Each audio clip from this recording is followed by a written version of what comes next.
Kwa nini Mungu aliamua kumtoa Yesu Kristo? Kwa maana jinsi Mungu alipenda ulimwengu hata akamtoa mwanae ili kila muumini asipotee. Lakini ukiangalia katika kitabu cha Yohana sura ya kwanza mstari wa kwanza hadi wa 5 kwamba hapo mwanzo kulikuwa kuna neno, naye neno alikuwa kwa Mungu, naye neno alikuwa, yote vilifanyika kwa yeye, wala pasipo yeye hakikufanyika chochote. Ndani yake ndimo ulimo uzima, nao ule uzima ulikuwa nuru ya watu, nayo nuru ya giza, wala giza haikuwemo. Kwa nini watu leo giza linawatawala? Kwa nini leo watu wanashindwa kukaa na Mungu? Sasa nataka nikwambie siri hii. Ukitaka kufanikiwa katika Mungu, ukitaka kuwa mwana wa Mungu, ukitaka kustawi katika mambo ya kiungu, unahitaji kuwa na neno la Mungu. Biblia inazungumza neno la Mungu linaleta Mungu. Wewe unayemtafuta Mungu, tafuta kukaa na neno la Mungu. Utakuwa rafiki wa Mungu. Mungu anataka kutazama neno lake ndani yako. Kwa ukiwa na neno la Mungu ndani yako, utazungumza kitu kina happen. Hata Mungu alizungumza na iwe nuru, ikawa nini? Kwa sababu ulimwengu uliumbwa kwa neno. Na wewe ili ufanikiwe katika ulimwengu, vile unazungumza katika kitabu cha Ayubu, utakusudia neno, nalo neno litathibitika na mwanga utaangazia. Sasa huna neno la Mungu. Alafu nataka nifanikiwe. Nataka nilime nifanye hiki na hiki. Nataka watoto wangu wasome. Nataka nipate hiki na hiki. Lakini hayo yote unayaomba katika Mungu.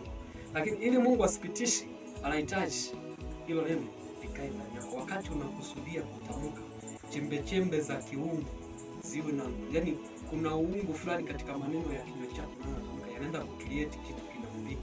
Kama vile Mungu aliposema na iwe hivi na ikawa hivi. Hata wewe ukiwa na neno la Mungu, chochote utakachosema kitahappen kwenye maisha yako. Sababu neno la Mungu likiwepo neno la Mungu ndani yako, Mungu atakuruhusu chochote kile. Yaani chochote utakachoamua Mungu kitakuwa hivyo. Kama Joshua alipoamua juu ikasimama. Joshua Mungu anamwambia kitabu hiki cha Torati kisitoke, tafakari maneno yake siku na mchana. Joshua sura ya kwanza mstari wa 8. Lakini Biblia bado inazungumza kuhusu neno. Bado ukiangalia katika Misali sura ya 16 mstari wa 20. Biblia inazungumza atakaye tafakari neno atapata mema. Kila muamini Bwana ana. Kwa nini watu waambie watu kuhusu? Unajua watu tuko ndani ya Kristo, lakini hatutaki kujifunza, hatutaki kusoma, hatutaki Kwa nini leo watu hawataki kuingia kwa Mungu? Mimi binafsi nadhani ni kwa sababu ya ugumu wa mioyo ya watu hawezi kusikia na kutafakari kwamba ni namna gani neno. Unajua hata wanaposikia habari njema wanaamini kwamba wanawasaidia watu waliochanganyikiwa. Wanaamini hivyo. Huyu kachanganyikiwa ndio maana anafanya hiki. Sio kuchanganyikiwa, ila neno la Mungu linataka tufanye hivyo.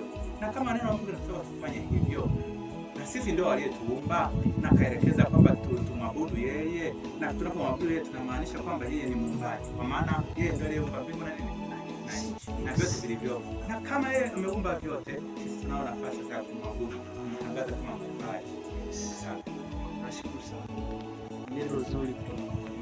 Mungu akubariki sana. Amina. Nashukuru sana. Amen.